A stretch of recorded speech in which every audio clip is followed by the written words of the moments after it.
મુખ્યમંત્રી ભૂપેન્દ્ર પટેલ વલસાડમાં શ્રી ઉદ્ધવ ભવનના લોકાર્પણ પ્રસંગમાં હાજરી આપી। ભગવાન શ્રી વાલરામ પ્રાગટ્ય શતાબ્દી મહોત્સવ અંતર્ગત ધાર્મિક અને સાંસ્કૃતિક કાર્યક્રમો યોજાયા। શતાબ્દી મહોત્સવ અંતર્ગત ભગવાન શ્રી વાલરામજીની પાદુકાનું પૂજન કરવામાં આવ્યું। પરમ પૂજ્ય સંત શ્રી હરિદાસજી મહારાજ અને મુખ્યમંત્રી ભૂપેન્દ્ર પટેલના હસ્તે ભવ્ય શ્રી ઉદ્ધવ ભવનનું લોકાર્પણ થયું। રાજ્યના નાણામંત્રી કનુ દેસાઈ, આદિજાતિ મંત્રી નરેશ પટેલ, सांसद धवल पटेल पण उपस्थित रहा। लोकार्पण प्रसंगे हेलिकॉप्टर द्वारा पुष्पवर्षा कराई। सीएमए समारंभ में संबोधन कर्યું। मुख्यमंत्री ने हाजरी थी समाज में अनेरो उत्साह जोवा मळ्यो।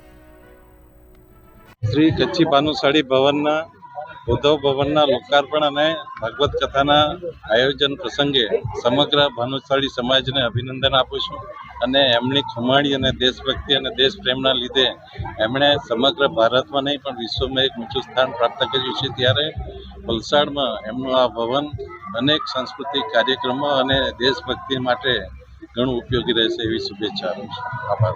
जी आज આપણા વલસાડ માટે એક સારો દિવસ છે, કારણ કે કચ્છી ભાનુશાલી સમાજ દ્વારા આજે ભવ્ય ઉદ્ધવ ભવનનું આજે લોકાર્પણ થયું છે અને સાથે સાથે ભાગવત કથાનું પણ શરૂઆત થઈ છે। તો આ પ્રસંગે ખાસ આપણા ગુજરાતના મુખ્યમંત્રી ભૂપેન્દ્ર પટેલ સાહેબ, કનુભાઈ, નરેશભાઈ અને સાથે સાથે જે આપણા રાજકીય સાથે સામાજિક આગેવાન પણ અહીંયા ઉપસ્થિત છે। અને તમે જેમ જાણો છો કે આપણા કચ્છી ભાનુશાલી સમાજ પૂરા ગુજરાત અને ખાસ કરીને વલસાડના વિકાસ માટે અહમ યોગદાન આપે છે। ત્યારે આટલું સરસ ઉદ્ધવ ભવન બનાવ્યું એના માટે પૂરું કચ્છી ભાનુશાલી સમાજને હું ખૂબ ખૂબ શુભેચ્છા અને અભિનંદન પાઠવું છું।